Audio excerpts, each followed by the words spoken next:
One of those guests, we can just turn on the microphone and say, you go. And they'll just talk for 10 minutes and we can just have the greatest conversation. One of those guests is Tasha Kheiriddin. And we're so happy on a day like today to be able to count on Tasha to get her thoughts on the various things happening today and this week. Tasha Kheiriddin, you know her and love her from her Substack, her writing in the National Post and other places. And she's on the line. Hi, Tasha. How you doing? Go Jays, go. Go Jays. Oh my God. You want to do Blue Jays for 10 minutes? We can do that. You guys are. No, I can't. But listen, one subject. One win away. One win away, and I say bravo. I hope they can pull it off. Me too. I really do. Okay, I want to do one thing. Before we get to news of the day, I want to do reminiscing, okay? 30th anniversary of the 1995 referendum. Tasha, about 20 minutes ago, we had a 20-year-old separatist come on the show. She hosts a podcast about sovereignty. Our listeners lost their minds listening to a 20-year-old separatist. But how cutie. How do you look back at 95, Tasha? So in 1995, I was 25 years old, and I was the federal progressive conservative representative on the No Committee in Quebec. There with Pablo Rodriguez. We were part of the same team. I remember he didn't look like he did now. He didn't have the beard. So, he looked a lot younger. Other people, Charles Lanier, I remember. My now ex-husband, Angela Nikolakakis, was there from the Young Liberals in Quebec. It was a whole, collection of people, and everyone was engaged in this exercise. We did debates across the province. We organized young people. We, of course, came out to the big rally, got people out for the big rally downtown. And it was a heady time. It was really, I remember actually my most vivid memory. Campaign was a bit of a blur, I'll be honest with you. We had this place, though. The office was across from the Orange Julep. We frequented that quite a lot. Oh, my God. What a great idea to put it right there. I know, right? It was up there.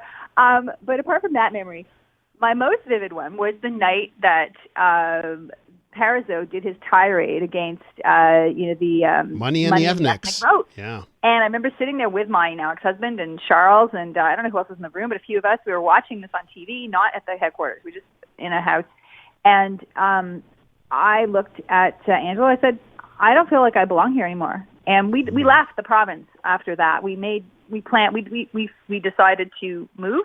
And we ended up in Toronto. Wow. And it was a feeling of really the first time I've ever felt that I didn't belong in my own home, in my own province. I wasn't wanted on the voyage, so to speak. And, we weren't the money part. We were the ethnic vote part. So I really, it was a hurtful time for a lot of people. A lot of people on the yes side, of course, very bitter memories of that night as well, for different reasons. But it was a bitter time for me. And I've since gotten past that. And now I feel more Quebecois than I do Toronto, even though I'm cheering for the Jays. So, irony, right? But at the time, it was very, very intense. Oh, yeah. Well, I can imagine. And, this week we've done interviews every single day on the subject. We had Eddie Goldenberg, who was obviously an advisor to Jean Chrétien, and we had Brian Tobin on yesterday. One thing that came out is they were like, oh, we might lose this thing. They were looking at polls that were very, very bad. Do you remember that? Do you remember the internal talk being, oh, we're going to lose this one? Yeah, I do remember. I remember the fear. I remember that it was really, really close. I remember being really, really angry, actually, at a lot of things. And, there was the question of, did we miscalculate? Did all those people coming from the rest of Canada actually turn Quebecers off and feel like, you shouldn't be deciding this? It's us. Remember, people flew in and bussed in and came in for that big rally. And, I also obviously remember Jean Charest. It was his big moment, his big Captain Canada moment. He was incredible. That was one of the times that I guess I felt politically as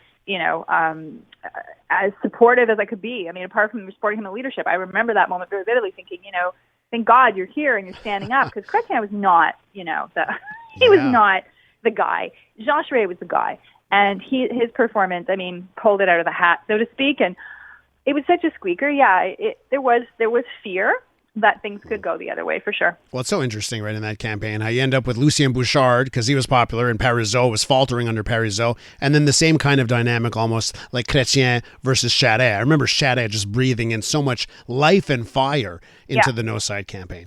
Okay, so Tasha, I got a couple of minutes now. We've taken so much time on separation, but on the news of the day subject, okay, that is, what should Mark Carney do about China and trade. Of course, Donald Trump and China apparently had a 12 on 10, as the president called it today. Not 10 on 10, 12 on 10. So, maybe there's a thawing of relations there. But, a lot of people are saying, hey, Canada, rapprochement avec la Chine. What do you say on that? I don't say that we should do that. I've always been clear on this one because regardless of how the U.S. is being a bad neighbor and not a great friend right now, they have been our ally for over 100 years. They do have the same democratic traditions buried under there somewhere that we do too. China does not. China is not our friend. We got to get this through our heads. Trading partner, yes. World power we must deal with, yes. Not our friend. And the idea of the EV mandate is not about simply, our car industry. Partly, yeah, sure, but it's mostly about national security. That is why the Biden administration brought in its EV mandate in the U.S. And we copied that here because they said, we want thousands, millions actually, of Chinese EVs running around our streets collecting data and posing a national security risk. You think TikTok is bad. You put the chips that are in the cars, they don't even allow in the U.S. the software. They banned that too. They said no software. They tear up the cars because they said we do not want this on our roads. It is a security threat. It's a monitoring. It's a surveillance technique. No. And we have to say the same. Hard no. And soybean farmers don't want to hear that. Seafood fishers don't want to hear that. Like, no one wants to hear that's being hurt right now by Chinese tariffs. But it is a bargain we can't strike, and he better not strike it. It's so as you put it, Tasha, it's striking, right? Because we were so late to banning Chinese 5G equipment and so late to banning Chinese cameras. Like there was a story a couple of years back about how the Quebec Transport Ministry, all of their cameras were from China, and there's all these back doors, right, on these Chinese cameras. Thinking about everything we've gone through to put basically autonomous robots on wheels from China on our streets, it would be kind of crazy. It would be. No, it is. And people, the national security lens for a country is always the first lens. You cannot compromise that, especially in the era we are in. We have been compromised by China for the past 20 years. And in fact, if we do reverse the EV mandate, you think Donald Trump's mad at us now, they will lose their minds, and justifiably so. So, Washington's been annoyed at Canada for decades that we have allowed so much infiltration. We've done money laundering. One of our big banks, TD, was fined $3 billion. $3 billion lies in the U.S. Last year because they launder the proceeds of Chinese and Mexican drug cartels. All right? This is where the whole fentanyl piece comes in. It's not that we're shipping massive amounts of fentanyl over the border. We ship precursors that come in through our country, but the biggest thing is the money laundering that's gone on in our casinos, in our real estate, in the banks. Like, it's just crazy. So that's why the Americans are mad. You want to make them more mad? Cuddle up to China. Like, it makes no sense. And it brings me back, Tasha, to remember the Liberal leadership campaign, if we can call it that. But there was technically a campaign. But we'd found out that, there was some Chinese operations to push Carney and knock Chrystia Freeland at that time. We found that out. And boy... they've interfered. Look, the U.S. interferes in politics. China interferes in politics. And the U.S. Trump's mad at our ads, by the way, because they are so blatant. I mean, the U.S. He said, the ambassador said to me at the event that was on Monday, he was talking to a whole group of people. I was standing there with him, and I said, what do we do now? And he said, well, there's not much you can do. Yeah. He said, and how would you feel? He said, if you had, if we interfered and we slammed your prime minister, how would you feel if we took out ads and did that on national television? Like, it was a bridge too far.